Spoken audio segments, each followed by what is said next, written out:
Sarah Martinez wiped the grease from her hands with a worn cloth. Her dark eyes focused on the engine before her.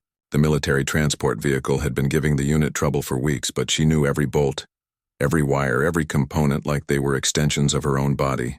At 26, she had spent 8 years perfecting her craft. First in civilian garages back in Texas, then through military training that had pushed her beyond what she thought possible.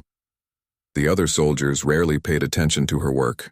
To them, she was just the mechanic, the quiet woman who kept their vehicles running and their weapons clean.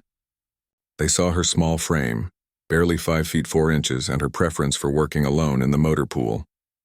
What they didn't see were the calluses on her hands from years of training that went far beyond engine repair, or the way her eyes constantly scanned her surroundings, cataloging every detail. "Martinez, how long on that transport?" Sergeant Thompson called from across the garage bay. His voice carried the impatience of a man who had 3 convoys to organize before sunset. 2 hours, Sergeant, she replied without looking up. Her voice was steady, professional. She had learned long ago that speaking softly made people underestimate her, and sometimes that was exactly what she wanted.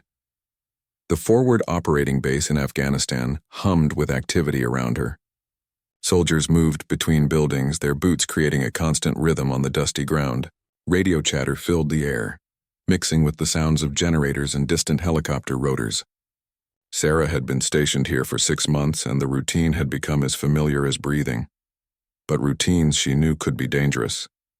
Predictability was the enemy of survival. She finished adjusting the engine timing and started the vehicle.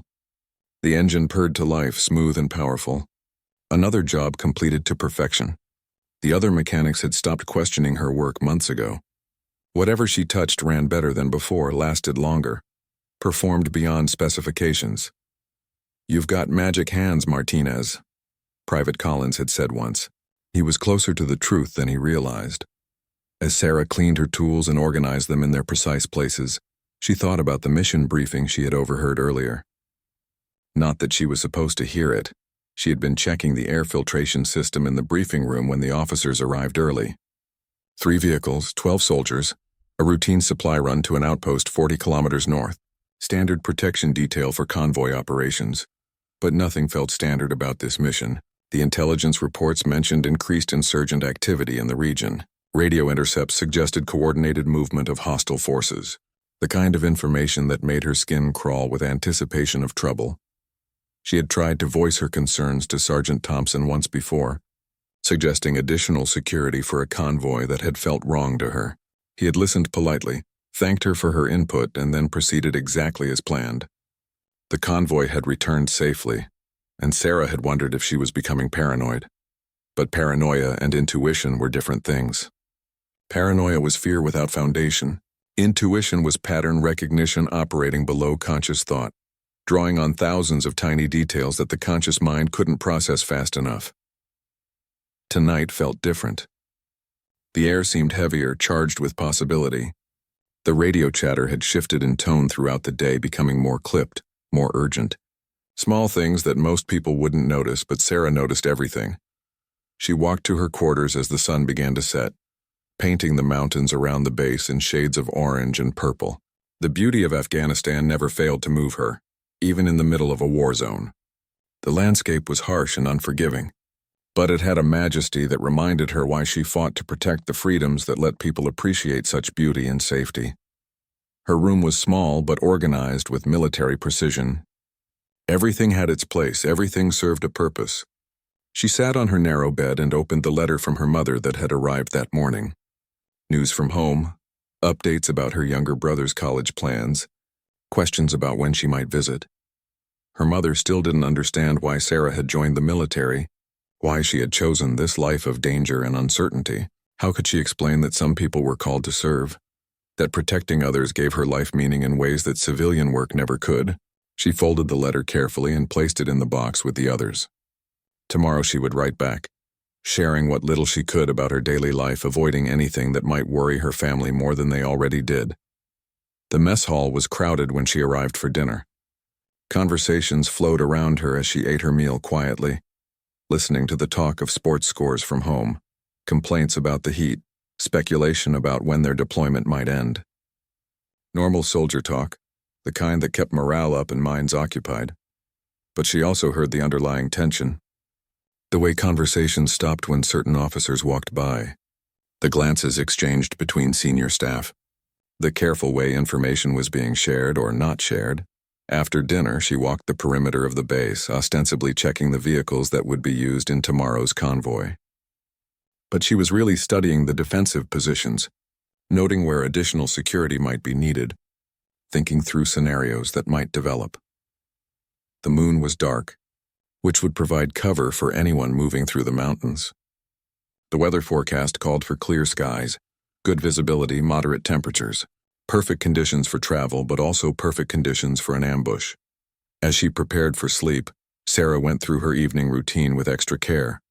She checked her personal equipment, verified that everything was in perfect working order, reviewed the mental maps she had constructed of the convoy route and surrounding terrain. Tomorrow would bring whatever it brought. She would be ready for routine maintenance and supply escort duty. But more importantly, she would be ready for anything else that might develop. The last thing she did before lights out was touch the small pendant her grandmother had given her years ago. It wasn't about luck or superstition. It was about remembering who she was beneath the uniform, beneath the role others expected her to play. Tomorrow, she would be just the unit's mechanic, until circumstances demanded that she become something else entirely. The base settled into its nighttime rhythm around her, but Sarah's mind remained alert, processing possibilities, preparing for whatever dawn might bring. Dawn broke over the mountains with the sharp clarity that only desert mornings could provide. Sarah was already awake, had been for 30 minutes listening to the base come alive around her. The sounds were predictable. Generators powering up, soldiers moving to morning formation, the distant rumble of vehicles being warmed up for the day's operations. She dressed quickly and made her way to the motor pool. The convoy vehicles sat in neat formation, their desert camouflage paint scheme blending with the dusty surroundings. 3 up-armored Humvees, each carrying 4 soldiers plus equipment, standard configuration for a supply run, though Sarah noted the additional ammunition boxes that had been loaded during the night. "Morning, Martinez," called Corporal Davis as he approached the lead vehicle. "These babies ready for a road trip?" "All systems checked twice," she replied, handing him the maintenance log. "Engines tuned, armor inspected, communication systems tested. They'll get you there and back." But even as she spoke the reassuring words, something felt wrong. Not wrong with the vehicles. They were in perfect condition. Wrong with the mission itself. The feeling had grown stronger during her brief sleep, fed by dreams she couldn't quite remember, but that left her with a sense of impending crisis. Sergeant Thompson emerged from the command building with the mission briefing folder tucked under his arm. His expression was focused but relaxed, the look of a professional soldier handling a routine operation. Behind him walked Lieutenant Brooks, the convoy commander, checking his watch and scanning the organized chaos of departure preparations. "Martinez," Thompson called out, "you're riding with the convoy today." The words hit her like a physical blow. In 6 months at the base, she had never been assigned to convoy duty. Her role was support, maintenance, keeping the vehicles running from the safety of the forward operating base. Combat operations were handled by the infantry soldiers, the ones trained specifically for hostile contact. "Sergeant, is there a mechanical issue I need to monitor?" "Negative. Command wants a mechanic along in case of breakdown in the field. You'll ride in the second vehicle with Corporal Johnson's squad." Sarah felt her pulse increase but kept her expression neutral. Command didn't make decisions like this without reason. Either they expected mechanical problems, or they expected something worse and wanted maximum flexibility for field repairs under potentially hostile conditions. She gathered her personal equipment and the additional tools that would be needed for field maintenance. Her movements were efficient, practiced, but her mind was racing through the implications. If command expected trouble, why hadn't they increased the security detail? Why risk a mechanic in a potentially hostile environment? Unless they knew something she didn't. Unless the routine supply run wasn't as routine as it appeared. The convoy vehicles lined up at the base exit as the sun climbed higher into the morning sky. Sarah climbed into the second Humvee, settling into the seat behind Corporal Johnson. The vehicle interior was cramped with 4 soldiers plus their equipment. But she had learned to work in tight spaces. "Haven't seen you on convoy duty before," said Private Warren, the youngest member of Johnson's squad. His nervousness was obvious in the way he constantly checked his weapon and adjusted his gear. "First time for everything," Sarah replied, but she was studying the route map displayed on the vehicle's navigation system. 40 kilometers of mountain road, passing through 3 villages and 2 checkpoint locations. Multiple locations where hostile forces could observe and potentially intercept the convoy. Lieutenant Brooks's voice crackled over the radio. "All units, this is Convoy Alpha Leader. Communications check, each vehicle reported in sequence." Sarah noted the call signs, the radio procedures, the way information flowed between the vehicles, details that might become critical if the situation deteriorated. Convoy Alpha, cleared for departure. Stay alert, stay together, follow standard operating procedures. The lead vehicle moved through the base gate, followed by Sarah's vehicle, then the trailing security Humvee.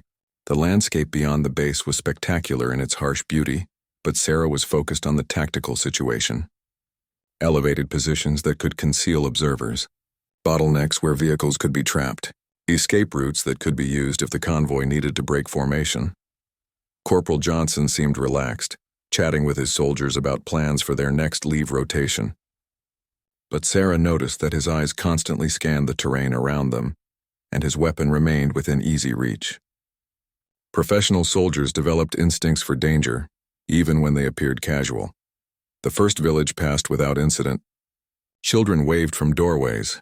Adults watched with the careful neutrality of people who had learned to survive by avoiding involvement in conflicts they couldn't control.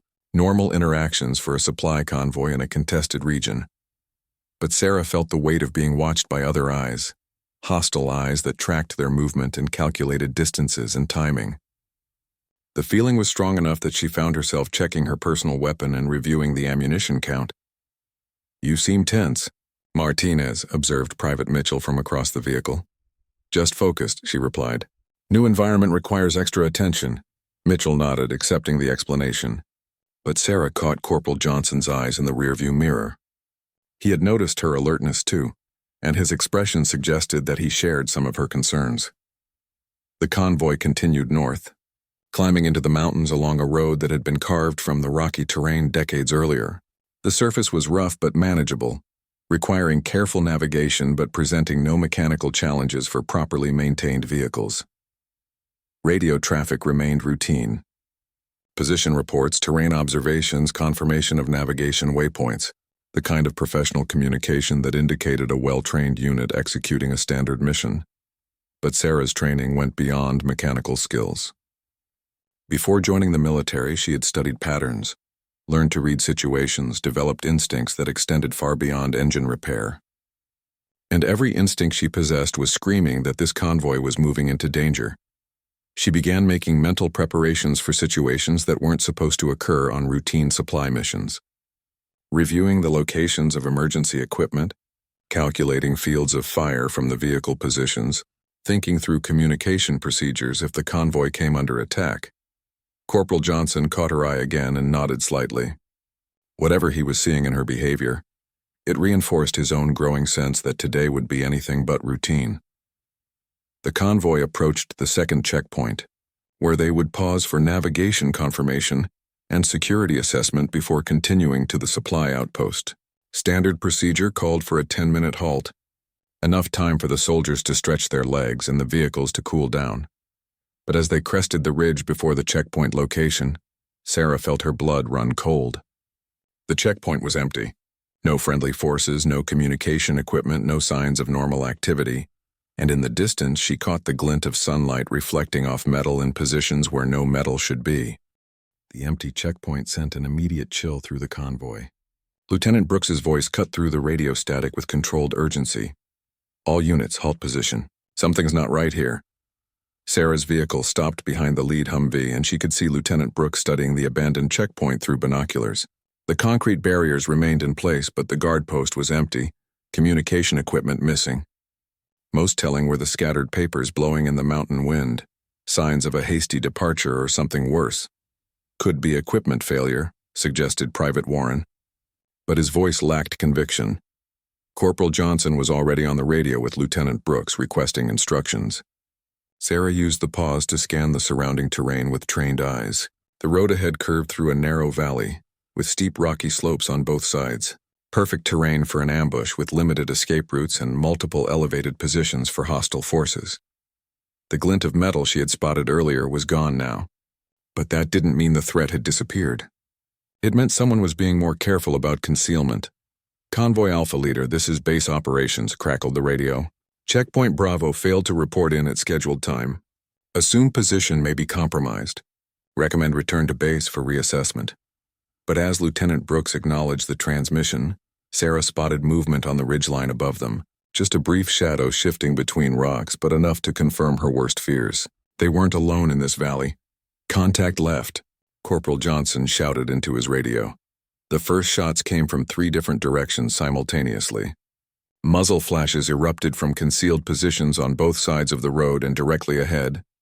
The convoy had driven straight into a carefully planned ambush, with hostile forces positioned to create a killing zone with no escape route. Sarah's vehicle lurched as Corporal Johnson threw it into reverse, trying to back out of the engagement area. But more gunfire erupted from behind them, cutting off their retreat. They were trapped exactly where the enemy wanted them. Bullets sparked off the armored hull of their Humvee as the soldiers inside returned fire through the gun ports. The confined space filled with the deafening sound of automatic weapons and shouted commands. Sarah found herself pressed against the floor, but her mind remained clear, analyzing the tactical situation. The ambush was too well coordinated to be a random encounter. Someone had known about the convoy route, timing, and composition. This was planned specifically to capture or destroy their unit, which meant the hostile forces would be prepared for standard defensive tactics. "Martinez, keep your head down," Corporal Johnson yelled over the gunfire. But Sarah was already moving, checking the status of their radio equipment and vehicle systems. If they were going to survive this, they would need mobility and communication. The radio was still functioning, but she could hear damage reports from the other vehicles. The lead Humvee had taken multiple hits and was losing engine power. Through the chaos of the firefight, Sarah began counting muzzle flashes and analyzing the pattern of incoming fire. The hostile forces were positioned in at least 8 different locations, suggesting a force of 20 to 30 fighters, more than twice the size of their convoy, with the advantages of prepared positions and surprise. Standard military doctrine called for the convoy to establish a defensive perimeter and call for air support or reinforcement. But Sarah realized that standard doctrine wouldn't work here. The enemy had chosen this location specifically because it would take time for help to arrive, and their ammunition wouldn't last long enough. "Johnson," she called out. "The engine compartment access panel. I need 30 seconds. Are you crazy? There's a firefight happening. The engine's overheating from battle damage. If we lose mobility, we're all dead." Corporal Johnson looked at her for a moment, then nodded. He understood that desperate situations required desperate measures. Sarah grabbed her toolkit and moved to the rear of the vehicle. The access panel was protected by the Humvee's armor, but she would still be exposed to hostile fire for the time it took to make repairs. She waited for a lull in the incoming fire, then threw open the panel and began working. The engine had taken 2 bullet hits, damaging cooling lines and creating a steady leak of vital fluids. Under normal circumstances, it would require hours of repair work in a well-equipped garage. But normal circumstances didn't apply when people were shooting at you. Sarah bypassed the damaged lines and rerouted the cooling system through backup connections that weren't part of standard repair procedures. Her hands moved with practiced efficiency, making connections that would hold long enough to get them out of the ambush zone. Bullets whined overhead as she worked, but she forced herself to focus on the mechanical problem. Fear would slow her down, and slow meant dead for everyone in the vehicle. "Martinez, whatever you're doing, do it faster," Private Mitchell shouted from his firing position. She completed the emergency repair and slammed the access panel closed, just as a burst of automatic fire stitched across the rear of the vehicle. The engine temperature gauge immediately began dropping back to normal operating range, but mobility alone wouldn't save them. The hostile forces had positioned themselves to control all escape routes, and their firepower was too concentrated for the convoy to break. Through using standard tactics, Sarah returned to her position inside the vehicle and studied the tactical display on Corporal Johnson's radio. The GPS showed their exact location, the surrounding terrain, and the probable positions of hostile forces based on incoming fire vectors. And then she saw it. A narrow ravine running parallel to the road, hidden from most of the enemy positions. It was too steep for vehicles, but a person on foot could use it to move undetected to a position behind the main hostile force. The enemy had made one mistake in their ambush plan. They had positioned themselves to destroy the convoy vehicles, but they hadn't accounted for someone leaving the vehicles and attacking their positions from an unexpected direction. Sarah began removing equipment from her gear bag that had nothing to do with engine repair. Equipment that most mechanics didn't carry, but that she had been trained to use long before she became the unit's mechanic. "Johnson," she said quietly, "I need you to keep them busy for exactly 20 minutes. What are you planning?" "Something that isn't in the standard operating procedures." Corporal Johnson looked at the equipment she was preparing and his eyes widened with understanding. "Martinez, you're not infantry. This isn't your job. Right now, keeping us alive is everyone's job." She checked her weapon and ammunition, then studied the terrain one more time. The ravine would provide concealment for most of the approach, but the final assault would require crossing open ground under hostile fire. 20 minutes to circle around behind 50 enemy fighters and neutralize them before they overran the convoy positions. It was impossible by any reasonable calculation, but Sarah had stopped believing in reasonable calculations the moment the first shots were fired. Sarah slipped out of the Humvee during the next exchange of gunfire, using the vehicle's bulk to shield her movement from enemy observation. The rocky ground cut into her knees as she crawled toward the ravine. But the pain was irrelevant compared to the urgency of her mission. The ravine was deeper than it had appeared from the road, carved by centuries of flash floods during the brief mountain rainy seasons. Loose rocks and thorny vegetation provided natural camouflage, but also created noise that could betray her position if she moved carelessly. She forced herself to move slowly, despite the sounds of intensifying gunfire behind her. Corporal Johnson and his squad were following her instructions, keeping the enemy focused on the convoy vehicles while she maneuvered into position. But ammunition was limited, and she could hear the distinct change in the rate of fire that indicated her fellow soldiers were conserving rounds. 20 minutes was optimistic. She probably had 15 before the convoy's defensive fire became ineffective. The ravine curved through the mountainside, roughly parallel to the road but hidden from direct observation. Sarah moved like a shadow, testing each footstep before committing her weight, avoiding loose stones that could clatter and give away her position. Her equipment was carefully selected for this type of work. The suppressed rifle slung across her back had been modified for extreme accuracy at extended range. The knife strapped to her thigh was balanced for throwing as well as close combat. Most importantly, the small backpack contained items that would create maximum confusion among enemy forces in minimum time. This wasn't her first time moving through hostile territory alone. Before becoming the unit's mechanic, she had undergone training that most soldiers never experienced. Training that officially didn't exist, conducted by instructors whose names never appeared on any roster. The military had recognized her unique combination of technical skills and combat aptitude early in her career. While other soldiers learned standard infantry tactics, Sarah had been taught to think like a predator, to move unseen through enemy territory, to eliminate threats with surgical precision. But that training was supposed to be in her past. She had requested transfer to a support role specifically to avoid the moral weight of that kind of work. Fixing engines was cleaner than taking lives, even when those lives belonged to people who wanted to kill her friends. Now circumstances had dragged her back into a world she had tried to leave behind. The ravine began to curve back toward the road, bringing her closer to the enemy positions. She could hear their voices now, speaking in rapid bursts of a local dialect she recognized but didn't understand completely. The tone was confident, excited. They believed they had trapped the American convoy and were planning how to finish the assault. Sarah reached a position where she could observe the main enemy force through gaps in the rocky terrain. They had positioned themselves expertly, using natural cover and overlapping fields of fire to create a killing zone around the convoy vehicles. Professional work by fighters who understood military tactics. But they had made the same mistake that most ambush forces made. They were focused entirely on their target, confident that their superior numbers and positioning guaranteed victory. None of them were watching for threats from outside the planned engagement area.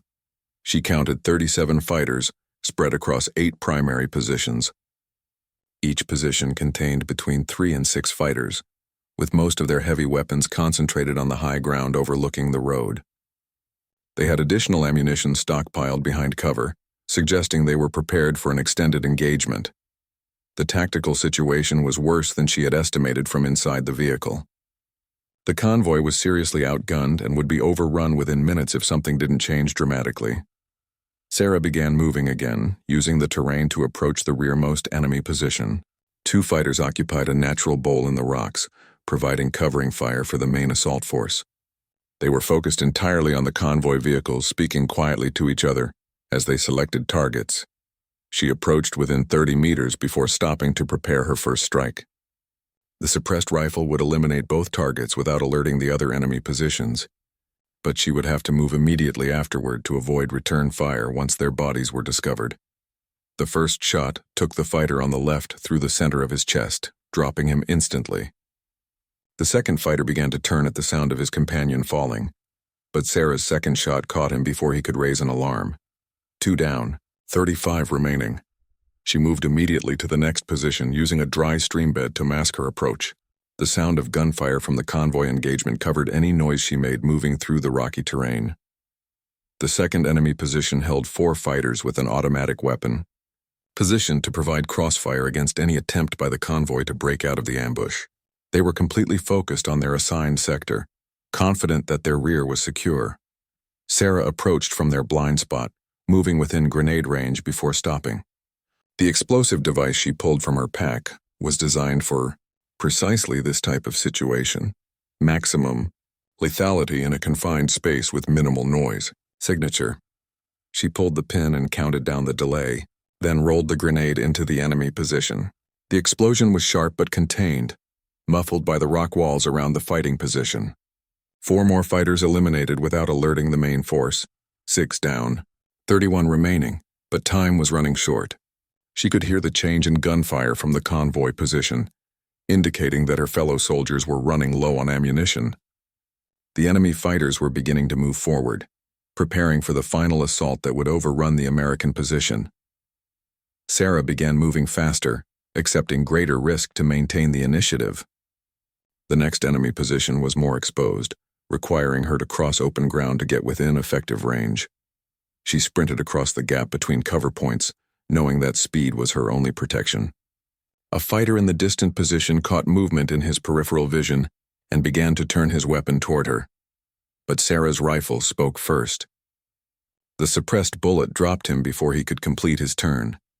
His companions realized something was wrong, but they couldn't determine the direction of the threat.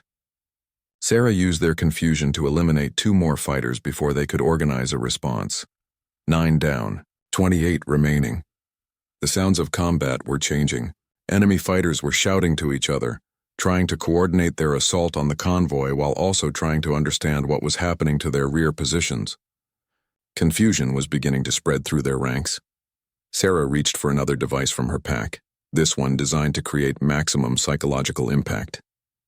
The small explosive charge would simulate incoming artillery, convincing enemy fighters that they were under attack by a much larger force. She placed the device behind the main enemy command position and activated the timer, then moved to her final assault position. In 60 seconds, the charge would detonate and create enough confusion for her to complete her mission. But first, she had to get within range of the remaining 28 fighters who were preparing to overrun her friends. The explosive charge detonated exactly on schedule, sending a thunderous roar through the valley that momentarily drowned out the ongoing firefight. Sarah had positioned it to simulate incoming mortar fire, and the psychological effect was immediate. Enemy fighters began shouting warnings about artillery strikes, their disciplined assault formation wavering as uncertainty spread through their ranks. Sarah used the confusion to move into her final position, a rocky outcrop that provided clear fields of fire across 3 of the remaining enemy positions. The suppressed rifle felt familiar in her hands, an extension of her will rather than just a tool. Each shot was calculated for maximum effect, targeting fighters who appeared to be leaders, or who operated the heavy weapons that posed the greatest threat to the convoy. Her first shot eliminated the machine gunner who had been laying down suppressing fire against Corporal Johnson's position.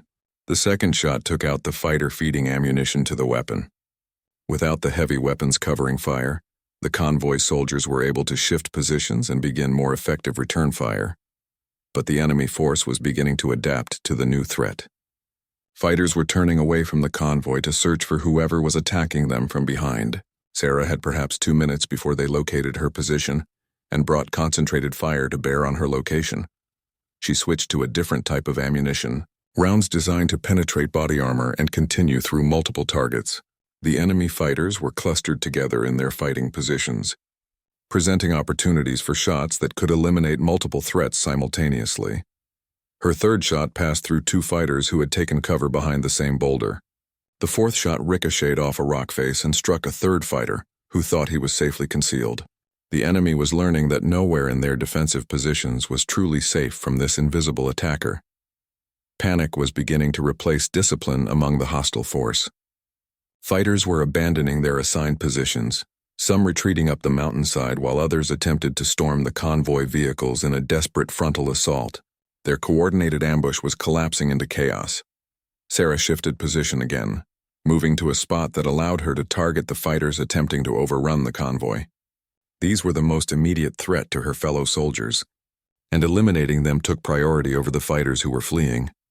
Her shots came in rapid succession now, each one dropping a hostile fighter before he could reach the American vehicles. The suppressed rifle's muzzle flash was minimal, and the rocky terrain made it nearly impossible for the enemy to determine her exact location. 17 down, 20 remaining. The enemy commander was shouting orders, trying to rally his fighters and organize a coherent response to the unexpected attack. Sarah identified him by his position and the way other fighters deferred to his commands. She adjusted her aim and sent a single shot across the valley. The commander's voice cut off abruptly, and the remaining fighters found themselves without central leadership. Some continued firing at the convoy vehicles out of habit, but others were looking for escape routes or trying to surrender. Sarah reached for one of her remaining special devices, a smoke grenade that would create additional confusion while masking her final approach. She had eliminated nearly half of the enemy force, but the remainder still outnumbered the convoy soldiers and held better positions.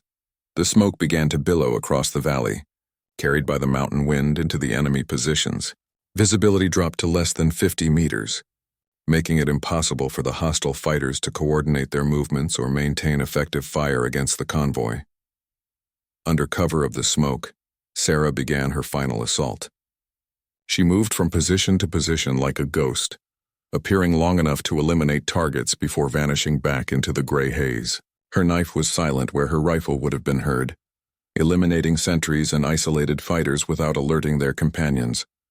The enemy force was disintegrating. Some fighters were fleeing up the mountainside, abandoning their weapons and equipment in their haste to escape the invisible killer that had appeared among them. Others had taken cover and were firing blindly into the smoke, as likely to hit their own people as any American target.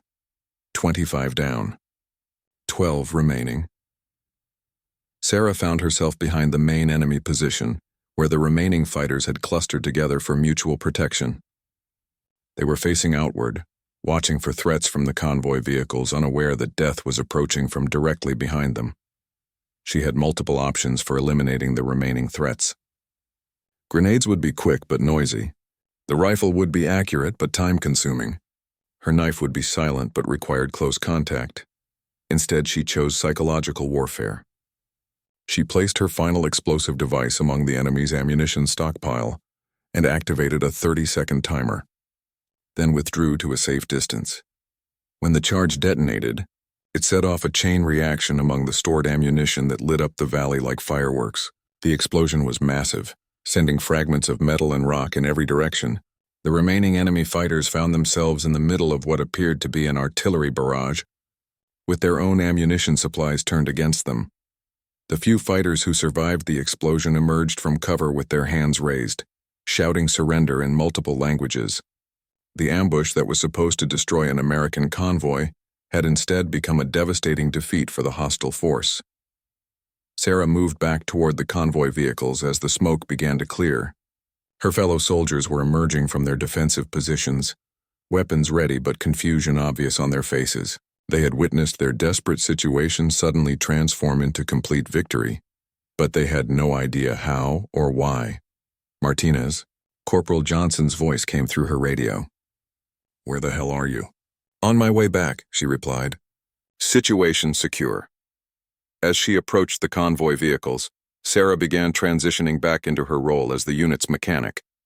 The rifle disappeared into her pack, replaced by the tools and equipment appropriate for vehicle maintenance. By the time she reached the road, she appeared to be just another soldier who had taken cover during the firefight. But the evidence of her work was scattered across the valley. 50 enemy fighters had been eliminated in less than 20 minutes. Their ambush turned into a massacre through the actions of one person who was supposed to be just the mechanic. Lieutenant Brooks was coordinating with base operations, reporting the successful defense of the convoy and requesting immediate medical evacuation for the few wounded soldiers. His voice carried relief and confusion in equal measure. Sarah began checking the convoy vehicles for battle damage, assessing what repairs would be needed before they could continue their mission. It was important to maintain the fiction that she had remained with the vehicles throughout the engagement, but as she worked, she was aware of the looks her fellow soldiers were giving her. They had questions about how their desperate situation had suddenly resolved itself. Questions about what had really happened during those crucial 20 minutes when victory had emerged from certain defeat. Questions that she could never answer truthfully without revealing secrets that were supposed to remain buried forever. The convoy's return to base took place under heavy escort, with 2 Apache helicopters providing overhead security and a quick reaction force meeting them halfway back. Command was taking no chances after the ambush, but Sarah could see the confusion in the pilots' faces as they surveyed the battlefield from above. 50 hostile fighters eliminated. Ammunition supplies destroyed. Defensive positions abandoned in obvious panic. The evidence pointed to an engagement far more intense and one-sided than the convoy's radio reports had indicated. Sarah focused on her mechanical duties during the return journey, checking vehicle systems and documenting the battle damage that would require repair. The lead Humvee had taken multiple hits but remained operational thanks to her emergency repairs. The other vehicles showed minor damage from small arms fire, nothing that would affect their immediate functionality. But she could feel the weight of observation from her fellow soldiers. Private Warren kept glancing at her with barely concealed curiosity. Corporal Johnson had been unusually quiet since the engagement, his responses to radio calls professional but distracted. Even Lieutenant Brooks seemed to be studying her more carefully than usual. The questions began even before they reached the base perimeter. "Martinez," Private Mitchell said during a brief halt to check their route. "Where exactly were you when that ammunition dump went up? I lost track of everyone during the smoke." "Under the vehicle checking for damage to the drivetrain," she replied without hesitation. The lie came easily, backed by years of practice at maintaining cover stories. "The explosion nearly gave me a concussion." Mitchell nodded, accepting the explanation, but Sarah caught the look that passed between him and Warren. They were comparing notes, trying to piece together a timeline that would explain what they had witnessed. The base appeared ahead of them, its familiar outline both reassuring and threatening. Reassuring because it meant safety and the end of immediate danger. Threatening because it meant debriefing sessions, formal reports, and detailed questions about events that couldn't be answered truthfully. As they passed through the main gate, Sarah saw the intelligence officers waiting near the motor pool. Major Harrison and Captain Rodriguez, the 2 people responsible for analyzing threats and gathering information about enemy capabilities. Their presence meant this incident would receive intense scrutiny. "All convoy personnel report to the briefing room in 30 minutes, Lieutenant Brooks announced over the radio. "Medical checks first, then full debriefing."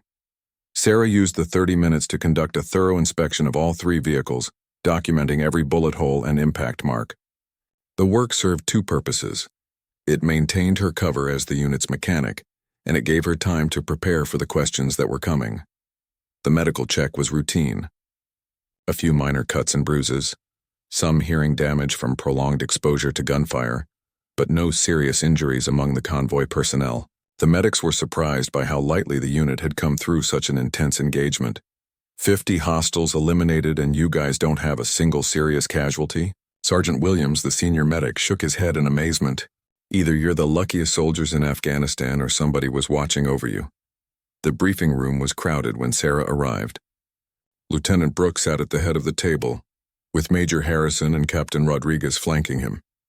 The convoy personnel took seats around the table, but Sarah noticed that additional chairs had been set up along the walls. This debriefing was going to have an audience. Let's start with the timeline, Major Harrison began, consulting his notes. Convoy departed base at 800 hours. First contact occurred at approximately 1145 hours at the abandoned checkpoint. Engagement lasted approximately 20 minutes, ending with complete elimination of hostile forces. No friendly casualties requiring evacuation. Lieutenant Brooks nodded and began his account of the ambush. His report was accurate but incomplete, focusing on the convoy's defensive actions and the gradual shift in the tactical situation. He described the enemy's initial advantage, the intensity of their fire, and the sudden change that had led to their defeat. The enemy force began taking casualties from an unknown source, he explained. Initially, we assumed it was sniper fire from one of our overwatch positions, but base operations confirmed no friendly forces were in the area. Captain Rodriguez leaned forward. Unknown source? Can you be more specific about what you observed? Negative, sir. The engagement area was obscured by smoke, and our attention was focused on immediate threats to the convoy vehicles. We heard explosions and saw enemy fighters abandoning their positions, but we couldn't determine the cause. Sarah kept her expression neutral as the questioning continued. Each convoy member was asked to describe their observations, their actions, their assessment of the tactical situation. The stories were consistent. A desperate defensive action that had somehow transformed into complete victory through unknown means. When Major Harrison turned to Sarah, she was ready. Specialist Martinez, you were the only non-infantry soldier on this convoy. What was your perspective on the engagement? Sir, I was focused on keeping the vehicles operational and treating wounded personnel if needed. The tactical situation was outside my area of responsibility. But you must have observed something. 50 enemy fighters don't just disappear without explanation. Sarah met his gaze steadily. Sir, I observed enemy fire impacting our vehicles, and I observed our soldiers returning effective fire. Beyond that, I was primarily concerned with mechanical issues that could have left us stranded in a hostile area. Major Harrison made notes on his pad, but his expression suggested he wasn't entirely satisfied with her response. Did you leave your vehicle at any point during the engagement? Yes, sir. I performed emergency repairs on the cooling system after we took engine damage. The repair was successful and prevented a breakdown that could have compromised the convoy's mobility. The questioning continued for another hour, covering every detail of the engagement multiple times. Sarah answered each question professionally, sticking to her role as the unit's mechanic and avoiding any information that would contradict that cover story. But she could see the frustration growing on the intelligence officers' faces. They had evidence of a devastating defeat inflicted on enemy forces, but no explanation for how it had occurred. The convoy soldiers had been outnumbered and outgunned, fighting from a defensive position against an expertly planned ambush. By all tactical analysis, they should have been overrun. One final question, Captain Rodriguez said as the formal debriefing concluded. In your professional assessment, what factor was most critical to the convoy's survival? Sarah considered her answer carefully. Sir, I believe the enemy force underestimated the training and determination of American soldiers. They expected to face a routine supply convoy, but they encountered professional warriors who refused to give up. It was a good answer, the kind that would satisfy most listeners and deflect attention from more sensitive questions. But as the convoy personnel filed out of the briefing room, Sarah noticed that Major Harrison remained behind with Captain Rodriguez. They would continue their analysis, searching for explanations that would make sense of the day's events. They would review radio intercepts, examine satellite imagery, interview local sources, and compile detailed reports about enemy capabilities and tactics. But they would never discover the truth about what had happened in that valley, because the truth was something that officially didn't exist, just like the training that had made it possible, just like the skills that had turned one mechanic into a force that could eliminate 50 enemy fighters without leaving a trace. As Sarah walked back to her quarters, she wondered how long she could maintain the fiction that she was just the unit's mechanic. Today's engagement had pushed the boundaries of believability, and there would be more questions in the days to come. But for now, she had preserved the secret that could never be revealed, and she had kept her fellow soldiers alive. Sometimes that was enough. 3 weeks after the ambush, Life at the forward operating base had settled back into routine patterns, but Sarah could feel the undercurrent of change that flowed beneath the surface normalcy. The official reports had been filed, the incident classified and stored in databases that few people would ever access. But the questions remained, whispered in conversations that stopped when she approached. She was working on a generator that had been giving the communications section trouble when Corporal Johnson appeared in the motor pool. He had been avoiding her since the convoy engagement, professional in their necessary interactions but clearly wrestling with thoughts he couldn't voice openly. "Martinez, you got a minute?" Sarah looked up from the generator housing, wiping grease from her hands. "What's the problem, Corporal?" Johnson glanced around the motor pool, confirming they were alone before speaking. "I've been thinking about what happened out there. About the timeline, the tactical situation, the way everything changed so fast. It was a chaotic engagement. Memory can play tricks when you're under fire. That's just it.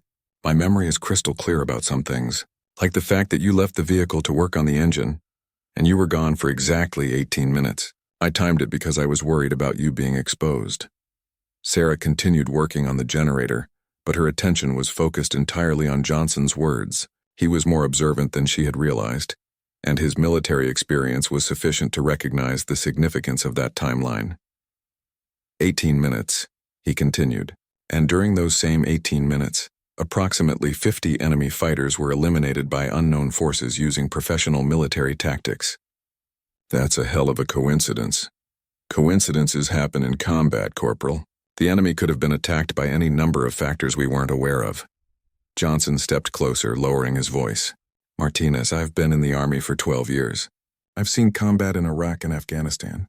I know what it looks like when a unit gets hit by airstrikes or artillery or another ground force. What happened out there was different." Sarah set down her tools and faced him directly. "Different how?" "Precise. Surgical. Like someone who knew exactly what they were doing was picking apart that enemy force one position at a time. Someone with training that goes way beyond basic infantry tactics." The moment stretched between them, filled with implications that neither could voice directly. Sarah was weighing her options, considering how much truth she could share without compromising operational security or putting Johnson at risk. "Corporal, what exactly are you asking me?" "I'm not asking anything. I'm telling you that I know something happened out there that isn't in any of the official reports. And I'm telling you that I don't care what your background really is, as long as you keep using it to protect soldiers like my squad." Johnson's words carried the weight of understanding without requiring explicit confirmation. He was offering her an informal alliance, protection from questions in exchange for continued protection of the soldiers under his command. "I appreciate your confidence, Corporal. I hope I never have to disappoint it." "Roger that, Martinez. But if the situation ever comes up again, just remember that some of us know how to keep our mouths shut about things that officially didn't happen." After Johnson left, Sarah found herself thinking about the weight of maintaining multiple identities. To most people on the base, she was just the mechanic, the quiet woman who kept their equipment running and stayed in the background during dangerous operations. To Johnson, she was something else entirely. A guardian angel with skills that couldn't be explained by standard military training. Both perceptions were true, and both were incomplete. That evening, she received an encrypted message through channels that had been dormant for months. The communication was brief and coded, but its meaning was clear. Her actions during the convoy engagement had been noticed by people whose job it was to notice such things. The message didn't contain orders or requests. It was simply an acknowledgement that her cover had been stressed but had held, and that her performance had met the standards expected of someone with her background. It also contained a subtle reminder that her current assignment was temporary, and that other duties might beckon in the future. Sarah deleted the message and went through the security protocols that would ensure no trace of the communication remained on the base systems. Then she sat on her narrow bed and considered the path that had brought her to this point. She had joined the military with simple goals: serve her country, learn useful skills, earn money for college. The specialized training had come later, after instructors noticed her unusual combination of technical aptitude and tactical awareness. The assignments that followed had taken her places that didn't appear on any map, where she had done things that never made it into official reports. But she had requested transfer to a support role specifically to escape that world. Fixing engines was clean work, productive work, work that built things instead of destroying them. She had wanted to be just a mechanic, nothing more complicated than keeping vehicles running and soldiers safe. The ambush had changed that calculation. When circumstances demanded it, she had reverted to her earlier training without hesitation. 50 enemy fighters had died because she was willing to become something other than just the unit's mechanic. The question now was whether she could successfully return to her cover role, or whether too many people were beginning to suspect the truth about her background. A knock at her door interrupted her thoughts. She opened it to find Private Warren, looking nervous and uncertain. "Martinez, I wanted to thank you for something." "Thank me for what?" "For keeping the vehicles running during that convoy mission. If we'd broken down in that ambush zone, we'd all be dead. Your maintenance work saved our lives." Warren's gratitude was genuine, and it reminded Sarah that her cover role was important too. The mechanical work she did every day kept soldiers alive just as surely as the more dramatic actions she had taken during the ambush. "Just doing my job, Warren, but I appreciate you saying so." "Ma'am, can I ask you something? Do you ever think about what would have happened if we hadn't made it back?" "I try not to think about things like that. Focus on the mission, do your job, trust your training. Everything else is out of your control." Warren nodded and walked away, apparently satisfied with her answer. But his question lingered in Sarah's mind as she prepared for sleep. What would have happened if they hadn't made it back? 12 soldiers would have died in an ambush that had been planned specifically to destroy their convoy. Their families would have received folded flags and official condolences. The enemy would have gained confidence from their successful attack on American forces. Instead, 50 enemy fighters were dead. Their ambush plans had failed catastrophically, and 12 American soldiers had returned safely to base. The price of that outcome was the stress placed on Sarah's cover identity and the suspicions of soldiers, like Johnson, who were experienced enough to recognize that something didn't add up. It was a trade she would make, again without hesitation. As Sarah settled into sleep, she reflected on the strange duality of her existence. By day, she was the quiet mechanic who worked in the background and avoided the spotlight. By night, she was someone who had eliminated 50 enemy fighters in 20 minutes without leaving a trace. Both identities were real. Both were necessary. And both were secrets that she would carry for the rest of her life. Long after her military service ended and she returned to a civilian world that would never know what she had really done in the mountains of Afghanistan. The unit's mechanic slept peacefully, while somewhere in her dreams, the guardian angel remained alert for the next moment when ordinary soldiers would need extraordinary protection.